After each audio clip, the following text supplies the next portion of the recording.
حضرت فاطمہ الزہرا فرماتی ہیں میں بہت چھوٹی سی تھی، میرے بابا نبی کریم صلی اللہ علیہ وسلم کعبے کے سامنے نماز ادا کر رہے تھے تو ابو جہل نے آپ کے سر پر اونٹ کی اوجری رکھوا دی۔ آپ سجدے میں تھے تو آپ اٹھ نہیں پا رہے تھے۔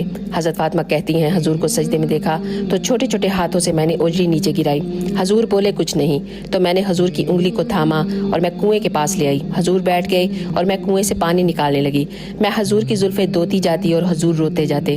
پھر حضرت فاطمہ نے جب حضور کی زلفیں دو لیں تو ہاتھ اٹھائے اور کہا اے اللہ جنہوں نے میرے بابا کو تکلیف دی ہے ان کو برباد کر دے۔ جب طائف والوں نے آپ کو پتھر مارے اور آپ سے حضرت زید بن حارثہ نے کہا کہ حضور دعا کریں کہ یہ تباہ ہو جائیں تو آپ نے فرمایا نہیں، اگر یہ ایمان نہیں لائیں گے تو ان کی نسل میں سے کوئی لے آئے گا۔